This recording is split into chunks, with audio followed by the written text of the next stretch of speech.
I think it depends. Obviously, Matt Barkley was the starter when I got there, and I wasn't going to beat him out as a freshman, or even our second year. But I think it depends. Some guys are successful with it. Jared's been very successful at it, and even as a true freshman, I had growing pains as everyone does, and even my sophomore year starting, I had little growing pains, and it was tough at first, but. No, I mean, I think it's where you get comfortable. Once you get comfortable, once you realize what type of player you are, what you bring to the game, then you can play to your strengths and work on your weaknesses. And that's something I've done, and it works for you. You got to figure out what works for yourself, and every quarterback is different. With the increased attention, you're being named for a Heisman candidate, all that, also comes the increase of criticism. You've heard a lot of it, I'm sure, already, that, big games, your stats dropped last year. Are you aware of that? Do you recognize it? Do you dismiss it and just move on? No, I take it personally. It's something to me that, if we lose a game, it's on me. And there's no way around it. And, people can say whatever they want, and it's going to get, negative, positive, whatever it is, ups and downs. But I could care less. I don't care what people say outside, what the media says, what any of this stuff says. It's my team. Whatever happens with my team, whatever my team thinks, whatever I can do to improve to win us a game is all I care about. And the guys in the locker room. Even when you look at a game like ASU last year, where the defense gives up a Hail Mary. How was that your fault? Oh yeah, it was. We should have closed the game out. We had the ball left with 2 minutes left or 3 minutes left, and we could have won. We went 3-0, and that's on me. It's on me. It's on. At the time, Buck, Nelson, Max Turk, all the leaders on offense, that's on us. We got to take full responsibility for that. But ultimately, you're the quarterback, and it's on you. So even the whole game, we should have put up more points. But that's a lot of credits to the Pac-12. How tough this conference really has become. And ASU, this isn't the Pac-12 South, too. ASU, UCLA, all these other teams that are playing, and they make it really tough. It's tough. So it'll be a lot of fun this year. Kind of not really get revenge, but get to play those games and stay consistent more is my main goal. Every game, play consistent, play the same way. Cody, you were around this team in 2012 and they had these high expectations for preseason #1 team. But what did you learn from that experience? I think, and never to down talk. Matt Barkley was, I still see him as big brother.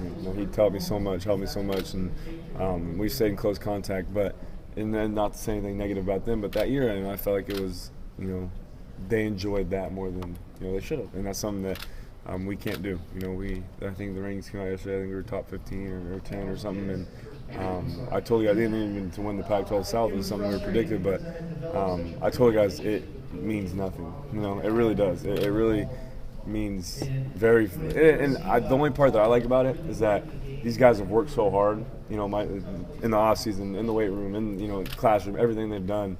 So it's kind of cool for them to see. They deserve it, but these expectations for us are always going to be expected at USC. Do you think the 2015 team is better suited to handle these expectations?